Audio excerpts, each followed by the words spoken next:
Boker Tov, Parashat Tzav. Akadosh Baruch Hu donne l'ordre à Moshe de parler à Aaron. Tzav et Aaron ve et banav lemor.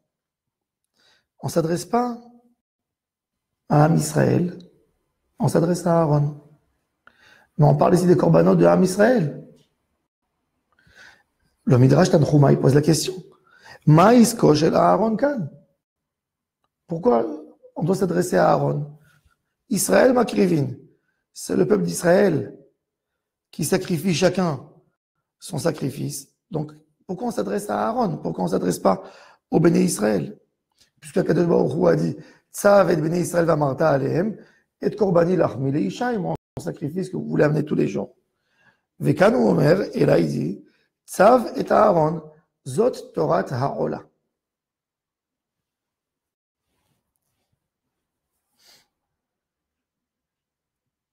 La réponse du Talmud, du Midrash Tanchuma, est très bizarre. Qu'est-ce qu'il nous dit le Midrash? Il nous dit comme ça. Kol mi shehu ma'ale atzmo ba'esh, sofo lilech ba'esh, sheneemar, hi ha'ola al mokeda. Tout celui qui se met dans le feu, il va aller avec le feu. Quand Aaron s'est mis dans le feu? Alors Aaron,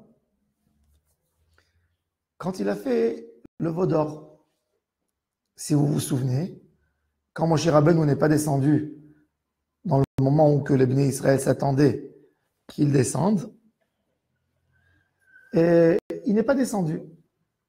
Am Israël vient chez Moshe Rabbeinu, chez Aaron à Cohen, ils lui disent, tu vas nous faire une idole, quelque chose qui va représenter Moshe.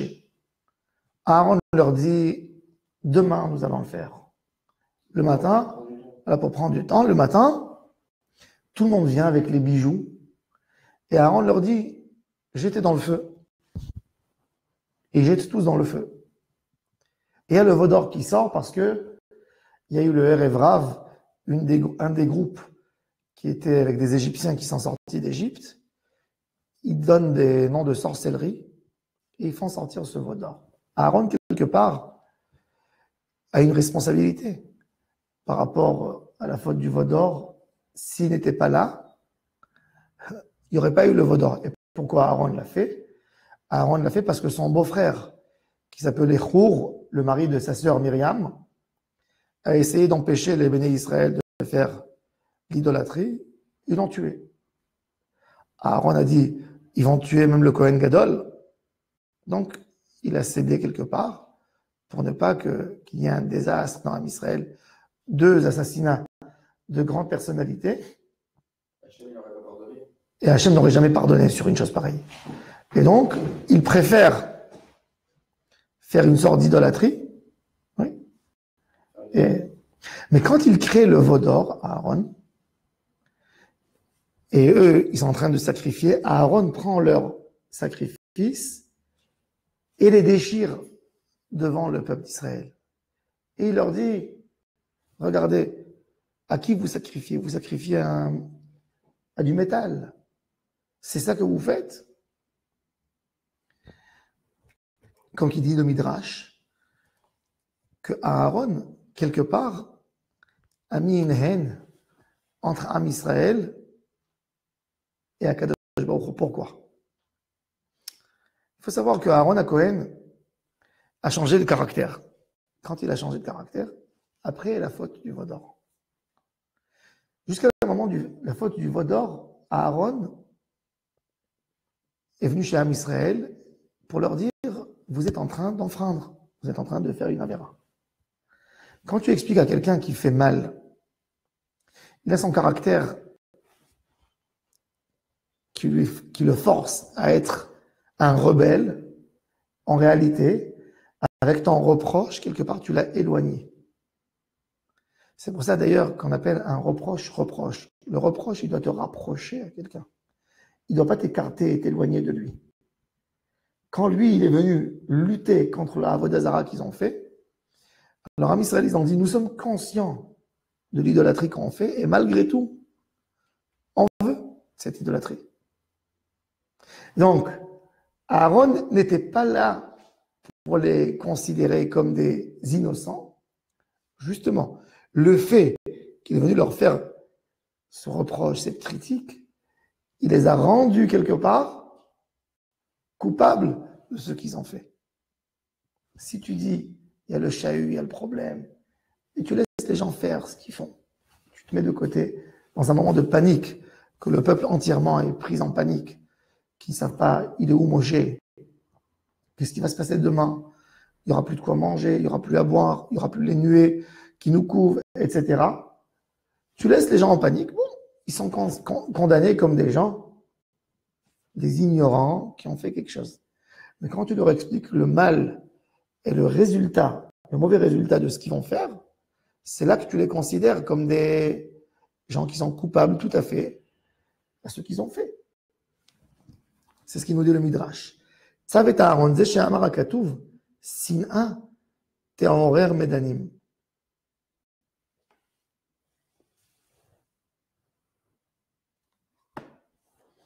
Qu'en réalité, Aaron leur a mis quelque part une haine entre eux et Akadosh Baruch Hu.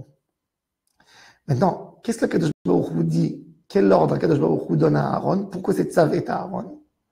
Alors le Midrash nous répond. Il lui parle de quoi? De la Ola. Il lui parle pas de Korban Khatat. Korban Ola, c'est un des Korbanot. Nachman, on va s'occuper de ta question un peu plus tard. Korban Ola, c'est un Korban qui monte entièrement au ciel pour Akadosh Baruch Hu. On a 3 catégories de Korbanot. Korban Khatat, c'est quelqu'un sur une erreur qu'il a fait, qu'il a commis. Il amène un sacrifice. On brûle une moitié sur l'autel, l'autre moitié pour Akadosh Baruch Hu. Korban Ola, c'est entièrement pour Akadosh Baruch Hu. On a un Korban Shelamim, qui vient du mot Shalom, de la notion Shalom. Tout le monde prend une partie. Shabbat, on a expliqué que les corbanotes, c'est pas comme qu'on s'imagine aujourd'hui. Le fait aujourd'hui, quand quelqu'un y va au supermarché, il achète son poulet, il achète sa viande congelée, il rentre chez lui à la maison. Il n'a pas la notion qu'il faut prendre la viande, il faut prendre l'animal, l'amener chez le shochet, l'égorger, etc. L'élever. Donc aujourd'hui, quand il voit, il entend la notion des corbanotes, ça le choque. Il dit quoi? On prend un mouton et on le tue? Ça lui paraît très, très bizarre. Il faut rentrer à l'époque. La personne prenait le corban, il l'amenait à Jérusalem, il montait quelques jours avec, il pensait sur le sacrifice, etc. Il faisait toute une teshuva. En Israël, quand ils ont vu, ils sont sortis d'Égypte, ils étaient dans une situation de panique, catastrophe. Et ça, je réponds à la question de Nachman. Nachman a posé une question, quoi, après tous les miracles qu'ils ont vus, comment ils sont capables de faire le veau d'or? Très bonne question. Rabbeinu, dans l'Écoutez Moharan, explique qu'une panique, un homme en panique, peut faire des choses terribles. On peut le voir d'ailleurs. On avait étudié, on avait parlé. La grandeur d'un dirigeant, c'est quelqu'un qui ne panique pas. Prenons un exemple très simple. Une maman qui est sensible au sang. Elle voit son fils avec une blessure. Elle voit son visage plein de sang. En fait, le visage, il est plein de sang parce qu'il y a eu une veine qui lâche beaucoup de sang, qui a tout rempli. Au lieu de mettre la main dessus pour bloquer, elle panique, elle s'évanouit. Elle n'a pas fait du bien à son fils. Elle le caresse, elle hurle. Ça fait quoi? Prends quelque chose et arrête. Mais c'est la notion de panique. La panique, elle amène les gens à faire des choses très dures. Au lieu de se coller à Moshe Rabbeinu, au lieu de pleurer la disparition de Moshe, Am Israël ne sont même pas mis dans la tristesse sur sa disparition. Qu'est-ce qu'ils ont dit? Ah, Moshe, tu t'imagines? Il est monté en haut. Il savait peut-être qu'il allait nous quitter. Et il ne nous a pas laissé un remplaçant. Qu'est-ce qu'on va donner demain comme pain à nos enfants? Et Moshe ne viendra plus, il est mort. Donc, quelque part, c'est la panique qui leur a pris. C'est même plus la question de reconnaissance d'Hachem ou pas reconnaissance. Quand tu es dans la panique, tu réagis complètement. C'est comme si c'était une autre personne qui est rentrée chez toi. Il n'y a rien. Donc, ils ont fait le veau d'or. Aaron à Cohen, c'était l'homme le plus stable qu'il y avait dans Israël. C'était un homme qui a amené le shalom, qui a dirigé Israël 60 ans. Quand Moshe s'est sauvé d'Égypte à l'âge de 17 ans, Aaron avait 20 ans. Aaron a dirigé Israël depuis l'âge de 20 ans jusqu'à 83 ans en Égypte. Le jour qu'ils sont sortis d'Égypte, Aaron avait 83 ans. Il faut savoir que Moshe Rabbeinu retourne en Égypte 1 an avant la sortie des Bnei Israël d'Égypte. Jusque-là, c'est Aaron qui avait toutes les fonctions. Après, il les a données à son frère. Mais Aaron, c'est le symbole d'un vrai leader, de quelqu'un qui dirige le peuple, qui devrait leur donner la stabilité. Aaron, quelque part, il les a amenés à faire la faute du veau d'or. Même lui, il a paniqué. Il a vu qu'ils ont tué son beau-frère. Il a paniqué. C'est là qu'on voit justement c'est quoi le vrai dirigeant de Israël. Moshe Rabbeinu, il n'a pas peur. Même dans les moments les plus durs, dans les moments les plus grands de colère d'Akadosh Baruch Hu sur Israël, quand il est avec les tableaux de la loi encore dans le ciel, et il veut descendre, et Dieu lui dit, ton peuple a fauté, il commence à prier avant de savoir les résultats pour son peuple. Quand il descend en bas, c'est avec une pensée très claire qu'il va casser les tableaux de la loi. Il va les casser, mais tout en pensant, avec une pensée, avec une réflexion.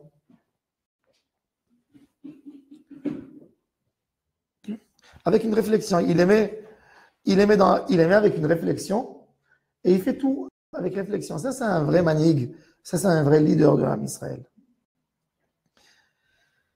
Quand on arrive à Parashat Tzav, Akadosh Baruch Hu qui donne l'ordre à Moshe Rabbeinu, Akadosh Baruch Hu qui donne l'ordre à Moshe Rabbeinu pour amener les korbanot. C'est et korbani lachmi les ishaï, on amène des sacrifices différents, korban khatat, korban shlamim. Mais Aaron, il doit s'occuper d'un sacrifice. Quel sacrifice? Le korban ola. Le korban, on a expliqué, c'est un korban qui brûle entièrement. Chaque sacrifice, il pardonne sur une faute globale de l'âme Israël. Le sacrifice de la ola, c'est sur les pensées. Les pensées, c'est le niveau le plus dur de la Havera, c'est les pensées. Un homme s'imagine que la Havera qui a été commise, c'est l'acte. C'est pas l'acte. Quand on va, d'ailleurs, quand quelqu'un il fait un crime, on l'amène chez un psychiatre. Quel est le rôle du psychiatre? D'analyser quelle était la pensée qui a amené l'homme à faire. La pensée, c'est destructible, ça déstabilise complètement l'homme. C'est pour ça que Rish Lakish, qui est venu de très loin, Rish Lakish, c'est un débat à l'Etchouva, avec le passé le plus dur, le beau-frère de Rabbi Yochanan. Rish Lakish était comparé à Al Capone de l'époque. Oui. Il fait une tchouva exceptionnelle. Et le fameux Amora Rish Lakish, qui était un homme, il a fait une teshuva extraordinaire. Rabbi Menachem Azaria de Fano nous dit que Rish Lakish, c'est la réincarnation du roi Saül. Il est venu réparer Saül qui a entendu du Lachon Hara. Rish Lakish, toutes ces paroles, tout ce qui est mentionné Rish Lakish dans le Talmud, c'est toujours des livrets Torah qui sont liés à la parole. Toujours. Toujours, tu vas voir Rish Lakish, quand il parle, c'est des mitzvot qui sont liés à la bouche. Et il répare. Il nous dit, Hirore Avera, Kashim Avera. Une pensée de vouloir faire une Avera, c'est beaucoup plus dur que la Avera. Parce que la pensée, elle détruit l'homme de l'intérieur. La Avera, c'est un acte quelque part. C'est un acte qui est fait en quelques minutes. C'est vrai, c'est dur, un acte de Avera, ça peut être très dur, des fois ça a des conséquences très très lourdes. Mais l'acte, c'est pour ça que les gens ils disent, il a que fait, il a fait quelque chose de petit. Non, il y a eu des pensées qui l'ont bouleversé, des pensées qui sont comme des vagues terribles qui viennent et qui le font tomber, qui le déstabilisent. Il aurait Avera caché, mais Avera, c'est beaucoup plus dur que la Avera. Quand quelqu'un il fait l'idolâtrie, imaginez-vous, mon cher Rabbeinu, le vrai leader de l'âme Israël, il leur a amené les 10 plaies en Égypte contre les Égyptiens. Il les a fait sortir ensuite devant la mer. C'est lui. C'est vrai que Dieu il était envoyé de Dieu pour ouvrir la mer, etc. Mais c'est lui, ça s'est fait grâce à lui. C'est quelqu'un qui s'occupe des valeurs de l'âme Israël. Il prend Yosef avec lui en sortant d'Égypte. Quand l'âme Israël n'a pas de quoi boire, il tape le rocher, il amène de l'eau. Il n'y a pas à manger, il amène la manne, il leur amène la nuée.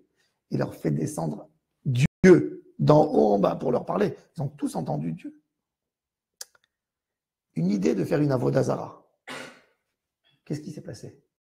Ça veut dire, il faut savoir que ça s'est fait en 12 heures, quelque part. 12 heures d'erreur sur... Moshe leur a dit à un moment qu'ils allaient venir, ils sont trompés, ils ont confondu les jours, et Moshe n'est plus là, on fait une avodah zara. C'est quelque chose qui mûrit en toi. Est-ce qu'un homme, Dieu préserve, il se lève un matin, tout était très très bien. Et il dit à sa femme, je veux divorcer. Ça n'existe pas. Il faut l'amener chez un psychiatre dès qu'il dit une chose pareille. Il y a eu des précédents, il y a eu des choses. Il y a eu des pensées, ça a mûri, il y a eu quelque chose qui... Ça n'existe pas une chose pareille. La Torah, elle te dit que quand tu fais un acte, il y a des actes qui ne peuvent pas venir directement. Il y a eu un problème dans ta pensée. Et ça, c'est Korban Ola. Le Ola, il est brûlé complètement sur le misbéach, il n'y a que de la cendre qui reste. Le Ola signifie une pensée. Il faut réparer même la pensée, le monde de la pensée. Quand ta pensée est équilibrée, quand un homme, toute sa pensée est optimiste, quand il voit un homme devant lui, il voit une bonté, il voit une gentillesse. Il n'a pas son côté critique. Quand il voit un homme devant lui, il voit les bons points qu'il y a chez chacun. Ça, c'est un homme que toutes ses actions, normalement, elles seront magnifiques. Pourquoi? Comme il nous explique le Ramchal, Zach ve'achar parolo. Il dit, l'action, elle vient toujours après un esprit qui a précédé. Quand l'esprit est pur, tout ce qui sort, toutes les dérivés, toutes les actions, tout ce qui sort de ton cœur, de ta neshama, ce sont des bonnes actions. Donc, si je veux avoir, et ça c'est l'importance de l'idée qui vient derrière la mitzvah. On a eu un des plus grands, si c'est pas le plus grand, auteur des livres de Moussar juifs, c'est Rabbeinu Bachya, le Dayan d'Espagne, oui, qui vit à Malaga, je pense. Rabbeinu Bachya Ibn Pakuda, il y a 1000 ans. Il a écrit son livre Chovot al-Levavot. Il a écrit son livre en arabe. Il a été traduit par Ibn Tibon en hébreu. Bachya Ibn Pakuda, qu'est-ce qu'il dit? Il dit, ce qui nous manque le plus, c'est de relier nos actions avec le cœur. C'est-à-dire, tu vas voir deux personnes qui vont manger une matzah, Pessah. Il y a un, il va dire, oh, ce que je kiffe la galette. Elle est bonne, elle est fine, elle est magnifique. Et l'autre, qu'est-ce qu'il va dire l'autre? L'autre, il va dire, j'aime pas la galette. Mais cette galette, quand je mange, je m'attache à la sortie d'Égypte, à nos ancêtres qui sont sortis et que Dieu leur a amené leur délivrance tellement vite qu'ils n'avaient même pas le temps pour faire du pain avec une forme de pain qui est devenu avec du levain, un pain normal. Ah, regarde la grandeur d'Hachem. Regarde quand Hachem, il décide d'amener une délivrance pour quelqu'un, il n'y a même pas le temps. Et il s'attache dans les valeurs de Mouna. Est-ce qu'il n'y a pas de différence entre les deux? Il y a une différence énorme. Énorme. Donc, ça nous montre, par exemple, une réflexion, une pensée, comment la pensée, elle te change complètement la mitzvah. Ces deux personnes, ils vont monter au ciel. Alors, il y a un, qu'est-ce que Dieu va lui donner comme récompense? Il va lui donner un paquet de galettes. T'as kiffé la galette, tiens? 20 galettes. Vas-y, t'as kiffé la galette, mange la galette. Mais l'autre, lui, il rentre dans le jardin de la Emouna. Le jardin de la Emouna, c'est un jardin extraordinaire. Comme si Dieu lui met des jumelles pour voir la splendeur divine. Et il voit des choses, il comprend comment le monde a fonctionné. On lui montre toute sa vie, comment chaque chose est liée à l'autre. Il dit, mais c'est magicieux, comment Hachem a mis, il comprend tout. Il a un plaisir extraordinaire. Il a été récompensé chacun par rapport à ce qu'il a fait. Le monde de la pensée, c'est un monde que tu ne peux pas, pour réparer complètement la pensée, tu ne peux pas même manger quand tu manges un peu, même si tu vois le Kohen manger. Alors, la khatat, c'est l'acte dans l'oubli. J'ai fait un acte, sans savoir qu'est-ce que j'ai fait. Je savais pas que c'était Shabbat, je savais pas que c'était assourd de le faire Shabbat. J'ai écrit une lettre, j'amène un korban. Pourquoi? Parce que c'est un acte sans pensée qui vient derrière. Alors le Kohen, quand il va manger, quand je vois comment il se purifie, les pensées, comment il mange cette viande, avec quel doucha, avec quel bracha avant, quelle préparation, je commence à comprendre que l'acte, c'est important de faire attention à ces actes. Mais quand j'ai profané ma pensée, qu'est-ce que je dois faire? Je dois arriver à un moment où que le bitoul du yesh, de brûler tout, ne rien toucher, parce qu'on parle que d'une pensée. Aaron Cohen, quelque part, il a voulu sauver Am Israël de l'idolâtrie quand il a fait le veau d'or. Donc il leur criait, il faisait des reproches. Qu'est-ce qu'il a fait? Quelle est la conséquence? Quand tu prends quelqu'un et tu lui cries, il devient rebelle directement. L'homme, quand tu prends quelqu'un et tu lui dis t'es mauvais, tu penses qu'il va se dire wow, peut-être oui, je suis mauvais, oui, je suis mauvais, oui, je suis mauvais. Non, par réflexion, qu'est-ce qu'il va dire? S'il est poli, il va rien dire, mais dans son cœur, il va dire cet homme, il est vraiment méchant. Il critique, il parle de moi que je suis mauvais, qu'il se regarde à lui-même. Et là, qu'est-ce que tu fais? Tu empêches cette phrase qu'on t'a dit de rentrer dans ton cœur. Mais un vrai tzaddik, il n'est pas là pour venir s'occuper des gens pour leur dire tu es méchant. Il éclaire tellement avec sa gentillesse que tu vois la différence entre lui et toi. Quand quelqu'un il est dans l'obscurité et il voit la lumière de l'autre côté, il se rend compte à quel point il est dans l'obscurité. Quand quelqu'un il a des habits sales, il est avec des gens tous autour, il est sur un chantier, il travaille. Tout le monde a les habits sales sur le chantier. Il ne se sent pas avec un problème. Tu ne peux pas venir lui dire tu es sale. Regarde tout le monde autour de moi. Mais tu prends ce gars, comme il est gentil, tu l'amènes dans une salle de mariage. Et là, il a vraiment honte comment il a l'air. C'est exactement ça le rôle du tzaddik. Le tzaddik, il prend celui-là qui est dans le chantier et il l'amène tout d'un coup dans un milieu où il n'est pas là. Et il se voit, il a peur. C'est-à-dire, je suis sale. Mais il lui a rien dit. Il n'a pas dit un mot de méchanceté. Il n'a pas dit rien. Ça, c'est le rôle du tzaddik. Il t'amène dans un endroit, par sa lumière, par sa splendeur, etc. Tu comprends comment il faut te comporter. Kadosh Baruch Hu, il dit à Aaron Cohen,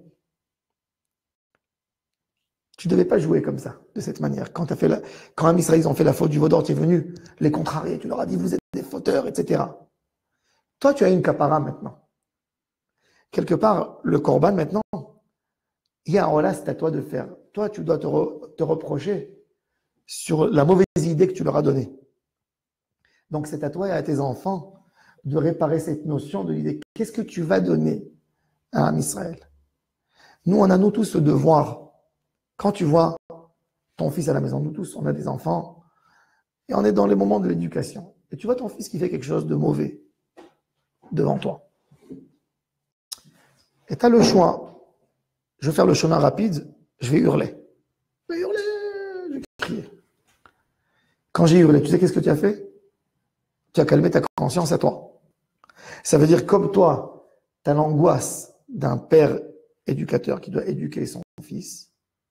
Tu as tellement peur que tu es responsable, tu es coupable, puisque tu as vu ton fils qui s'est comporté de telle manière et tu as peur d'assumer tes responsabilités et dire en fait c'est moi le coupable qui l'a fait comme ça parce que peut-être j'ai mal expliqué avant, etc.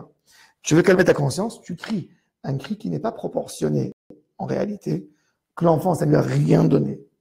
Il a eu très peur l'enfant quand tu as hurlé, oui il a eu peur, mais il n'a pas compris. La preuve c'est qu'il va le refaire le lendemain. Où tu te dis, tu t'arrêtes une seconde, et tu te dis, j'ai un vrai problème. J'ai pas su expliquer à mon fils qu'il fallait s'éloigner. Et maintenant, tu vas prendre un point de stratégie. Qu'est-ce que je fais pour expliquer à mon fils que c'est pas bon ce qu'il a fait? Je vais vous donner un exemple très simple. Puisque maintenant, on rentre en vacances de mon enfance. Mon père était très rigoureux avec nous à propos du Kriyat Shema le matin, Tfilah, vous savez, quand on finit la yeshiva, alors à la yeshiva, c'est tous les matins, 6 heures, tu es debout. En vacances, tu te lèves 10 heures. Mon père, 7 heures du matin. Kriyat Shema, Tfilah. Quand il piquait la crise, de temps en temps, il venait, prenait un verre d'eau, et dit, tu as 2 minutes pour te lever. Tu ne te levais pas, pac, tu prenais l'eau. Tu ne pouvais plus dormir après. Ton matelas était mouillé, donc tu étais obligé de te lever. Bon, on se levait, mais tu vois.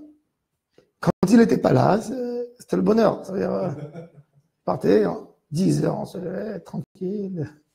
Après, tu fais ton omelette à 12h30, tu vois, tu perturbes toute la maison. Et quand ta mère, elle prépare à manger à 1h30, tu ne veux plus manger, tu as mangé à 12 heures.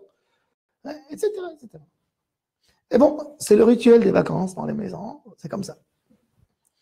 Un matin, je me lève, 10 heures du matin, j'ouvre mes yeux, et j'entends ma mère pleurer à la cuisine. On avait une petite maison, on était 14 frères et sœurs, donc tout est, tu vois. Je réveille mon frère, je dis, maman, elle pleure. Il se lève, on s'approche nous deux comme ça avec notre pyjama. Et maman, elle est assise à table, nous donne le dos, et elle pleure. On vient, on lui caresse son dos, maman, qu'est-ce qui se passe? Et elle me dit, mes enfants qui étudient la Torah, qui sont censés être peut-être des lumières de Ham Israël, comment ils peuvent rater une tfila, pas dire Kriyat Shema dans le temps, échouer la tfila? Midi, c'est plus l'heure de la tfila. C'est-à-dire, il faut faire 2 fois mincha. C'est même pas le moment. Comment moi j'ai fait toute ma vie, je me pose la question, quel avéra j'ai fait moi? Où je me suis trompé? Je peux vous assurer que depuis ce jour, on était tous à 7 heures du matin. Elle n'a rien fait, elle m'a rien dit, elle m'a même pas dit un mot, elle m'a pas versé de l'eau, elle m'a pas crié. Elle a pleuré sur elle-même. Et moi, quand j'ai vu ça, j'ai compris à quel point je suis taché. Elle n'a plus besoin de rien du tout. Mon cher Rabbeinu, il donne l'ordre à Aaron à Cohen. Et c'est là que Aaron devient Oev Shalom et Rodef Shalom. Ce que Moshe faisait avec ses reproches, Aaron faisait avec son sourire. Il voyait quelqu'un qui était fauteur, il l'embrassait. Il lui donnait tellement de gentils mots, lui était un tzaddik, que la personne dit, mais si je suis un tzaddik, je ne peux pas faire ça. Il dit, non, Aaron, ne dis pas quand même que je suis un tzaddik, j'ai fait ça et ça. Tu répareras, t'inquiète pas. C'est facile pour toi. T'es un tzaddik. Avec le sourire, il lui a réparé sa pensée, ses idées. Et c'est pour ça que la mitzvah de Tzav qui parle de Ola, Korban Ola qui est sur les pensées, elle est sur Aaron à Cohen. Et c'est là que Aaron a changé de stratégie. Et quelque part, Akadosh Baruch Hu, il dit à Aaron, Tzav et Aaron Achra, tu lui donneras l'ordre. Parce que pour un tzaddik, le tzaddik, il n'a pas un problème de changer du critique à l'amour. C'est 2 manières de penser. C'est pas un caractère mauvais qu'il a. Parce que malheureusement, chez la majorité des gens, c'est tout le mauvais caractère qu'ils lâchent. Des fois, des parents, tu vois, ils adorent les enfants, mais il y a un certain moment que le mal qu'il y a dans nos esprits, il sort, hop. L'enfant, dès qu'il a fait quelque chose, tu te lâches et tu perds contrôle sur toi-même. C'est quoi? C'est le mal qui est accumulé en toi, qui est sorti maintenant. Et ça, c'est la Torah nous dit de sortir de ça. Que Bezrat Hashem, on prend le chemin de Aaron à Cohen. Le Tzav et Aaron, quand on se comporte, Oev Shalom verodef Shalom. Par le chemin de l'amour, on arrive à réparer beaucoup plus que toutes les autres choses. Hashem yeh be'ezrat. Baruch Adonai le'olam. Amen ve'amen.